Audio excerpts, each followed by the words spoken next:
What up, sports fans? Waxon Wednesday, Jake Waxman, Tyler Lava, let two guys talk sports. Let's rock and roll. And just a reminder, I'm back in the studio this week with my man Tyler Lavalette for another Friday round table. Just want to get that out of the way real quick. So, to start things off, we're going to be focusing all on football, a little bit of college, a little bit on the Chicago Bears. Well, more so on Purdue football. So I'm going to my first topic is a response to an article that I saw on Purdue Boilermakers on Sports Illustrated. So there's this guy by the name of Joel Klatt who runs the Joel Klatt Show, and he had an interesting take on Ryan Walters' time at Purdue. We all know how that went out. So I'm going to quote something that Joel Klatt said. He said, "Then he got the head coaching job at Purdue. It didn't work out. Purdue really didn't support Ryan Walters very well, and he moves on. Now he's back to coordinating defense, which I think he's excellent at." Okay. So interesting take there. So Joel Klatt claims that the Ryan Walters era didn't go well at Purdue because, well, maybe not 100. He doesn't 100% claim that, but he did say that Purdue really did not support Ryan Walters in his time as the head coach of the Purdue Boilermakers. And quite honestly, okay, Joel Klatt, all right, not gonna dog on him for anything. What I am gonna say is this: to say that the Purdue Boilermakers did not support Ryan Walters, or Mike Bobinski, the athletic director of Purdue, to say that he didn't support Ryan Walters when he was at Purdue, that's a stretch. All right, that is 100% a stretch. Here's the thing. Then you have to consider when Ryan Walters came in to become the head coach of the Purdue football Boilermakers 2 seasons ago, he was taking over for Jeff Brom, all right, who had left the program in a very, very good place. Purdue had upgraded its athletic facilities, and the stadium got a huge upgrade as well, and all sorts of important things, to boost Purdue football had been upgraded. So to say that Mike Bobinski didn't support, or Purdue University did not support Ryan Walters, this is why I say that's a stretch, because everything that Ryan Walters needed to find success at Purdue was there. So really, this is kind of, and again, I'll say something that I said when I was talking about Ryan Walters being let go by Purdue University. The thing is, this was a hire that really did not work out well for both sides, all right? Purdue was hoping for, when Purdue hired Ryan Walters, they were hoping for that young phenom that was going to lead Purdue into greater heights than what they achieved under Brom.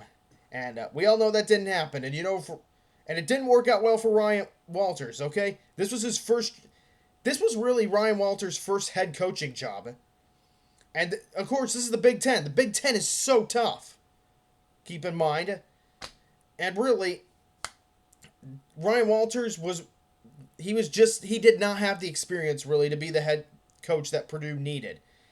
Ryan Walters was one of those he's one of those coaches, all right? Great defensive coordinator. I have no doubt about that.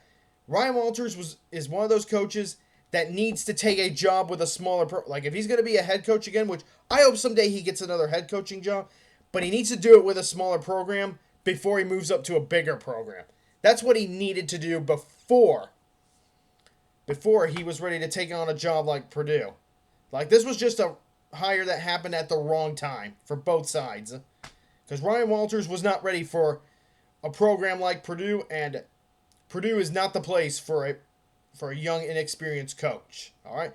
Purdue football, that's a program that needs to be led by someone with a lot of experience. And when it comes to the Barry Odom hire, that's why Purdue got Barry Odom, because he's experienced, and he's been a couple places. So we're all hoping he can stabilize that program. But here's the thing. Not to knock on Ryan Walters. Good guy.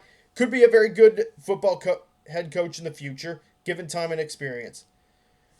But something to keep in mind is, in the 2 seasons that he had at Purdue, and he lasted just 2 seasons and had just 5 wins.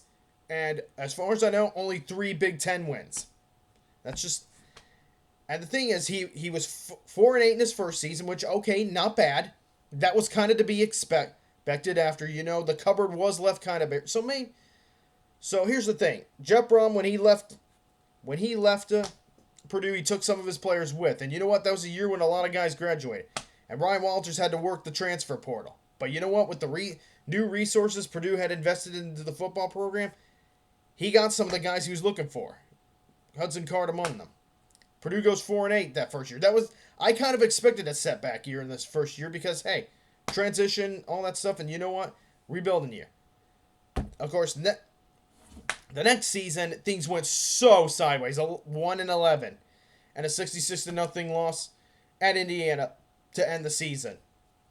With a bad loss to your biggest rival like that, and that was an indication of how bad things had gotten for the program. Here's the thing.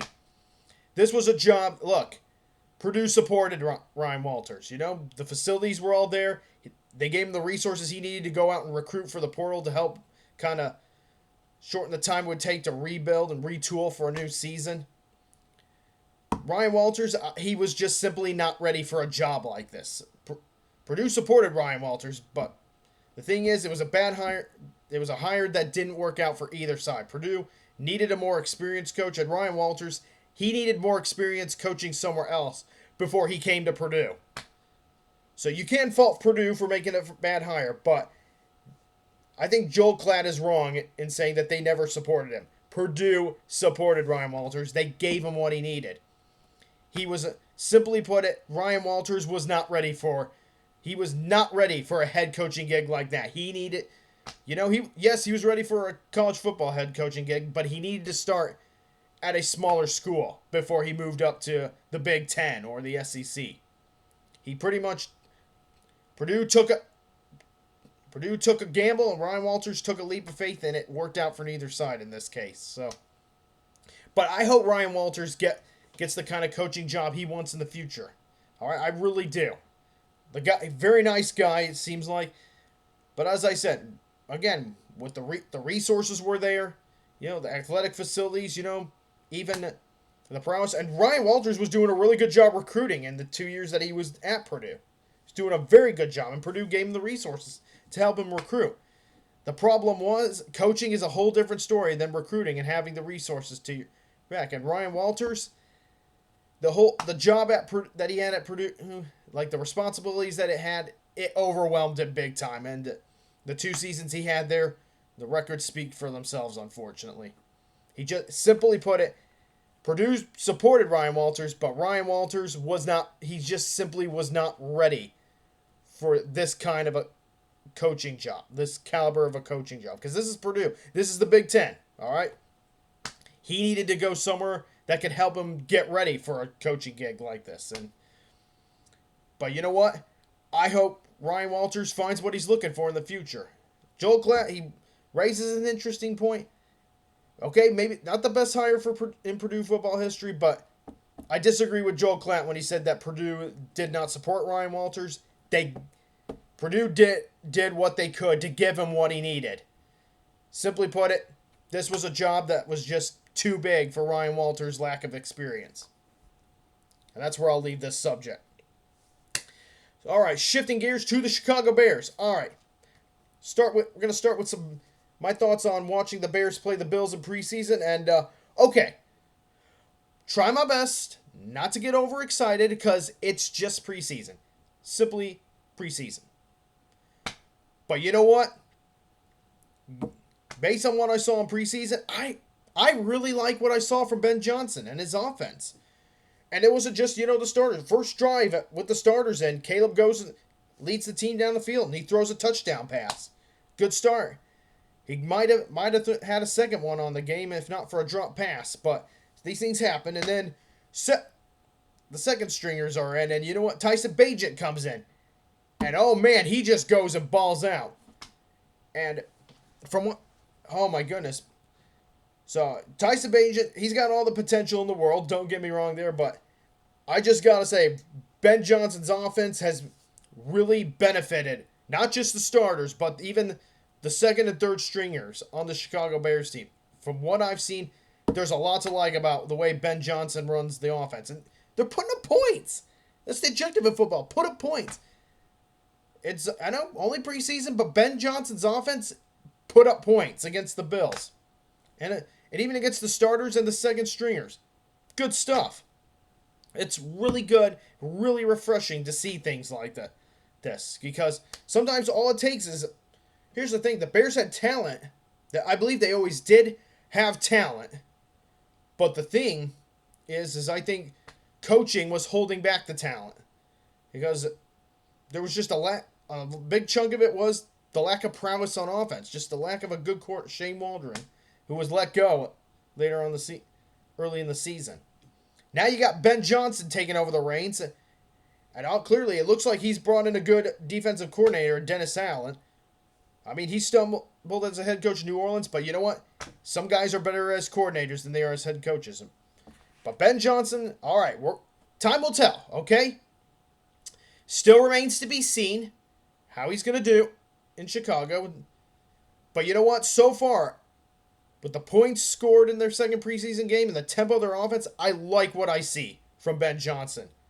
I've got hope for this Bears team this upcoming season. Won't be an easy schedule, but Ben Johnson has a plan in place from what I can tell. And he's not revealing a whole lot of it, but the fact that that starters and second stringers and even third stringers are putting up points for the Bears and a whole lot of points in that second game, there's a lot to be ecstatic about. Again, just preseason, but plenty to feel hopeful about and plenty to be ecstatic about in terms of Ben Johnson's approach to the Chicago Bears team thus far.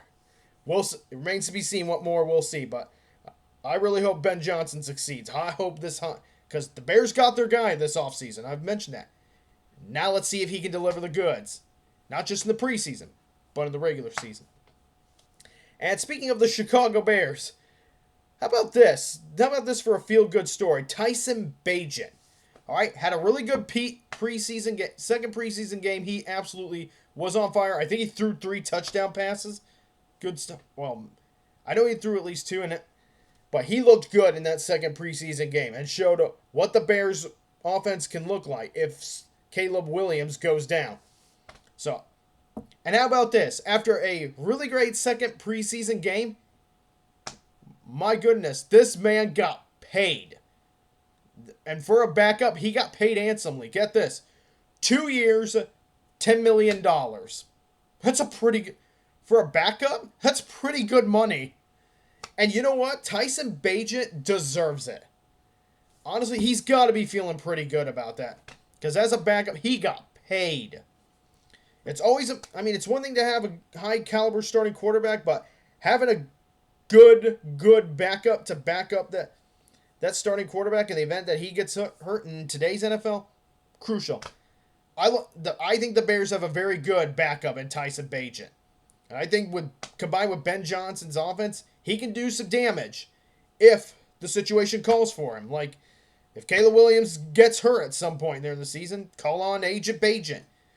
But to see him get paid, and to see him get rewarded, even for a preseason game, I know I've complained a lot about how much money some of these NFL stars are making, but $10 million to be a backup quarterback for next 2 seasons combined? Well, not combined, but 2 years, $10 million? That's a pretty good deal. That's a deal any backup would take. And you know what? Bagent deserves it because this guy has done a good job holding down the backup starting job the backup job for Chicago. And you never know. He might end up being called upon. It may just end up balling out, especially in Ben Johnson's system. You know, if the preseason's any indication. Again, just preseason. But really happy for Tyson Bagent because backups don't make a lot of money in the NFL. But he got paid. The Bears have confidence in him should something happen to Caleb Williams, and I do too. And you know what? I hope Williams doesn't get hurt, but I do also kind of hope that Bagent gets to show what he's capable of someday. Whether it be with this team or with another team in the future. But good for him. Tyson Bagent, congrats on your new contract. Well deserved. Hey, the guy's doing good. The guy's loved in Chicago. There's no question about it. I think he likes it in Chicago, and the Bears, absolutely, they love Tyson Bagent. That's what this contract indicates. We got confidence in you as a backup. We know what you're capable of. We want you to stay here. take this $10 million deal. You've earned it. He's played a few NFL snaps, and you know what? The kid is capable of playing at the NFL level. I don't know if it'll be with the Bears in the near future after this 2-year, $10 million deal, but he could earn a starting job somewhere else in the future. And you know what? The Bears, they might. I don't know if they'll. Here's the thing. I think Caleb Williams is going to take steps forward, but should something happen, I've got confidence in Tyson Bagent, and I've got confidence to believe the Bears have one of the best backup quarterbacks in the NFL. Certainly the highest paid backup quarterback, probably. But you know what? The Bears, they see a lot in Tyson Bagent, and they know that, and I think they believe in him, and they believe he will be ready. Should the situation demand that he come in under center. But still, you know what? Here's the thing to conclude. I'm stoked for Tyson Bagent. Well deserved. Backups, they don't make a whole lot of money, but this is a great payday for a guy that's going to be backing up Caleb Williams, and a well deserved payday, especially with the energy that he brings to Chicago. All right, on to this day in sports history. And on this day, the 20th of August, 1920, American Professional Football Association forms with Jim Thorpe as the president and later becomes what we know today as the National Football League. All right, sports fan, again, I'll say again, me and Tyler, we're back in the studio this Friday. So we will see you this week for Friday Roundtable once more. That's all I got for this week's Waxon Wednesday. Sports fans, this is Jake Waxman from Two Guys Talk Sports, signing off.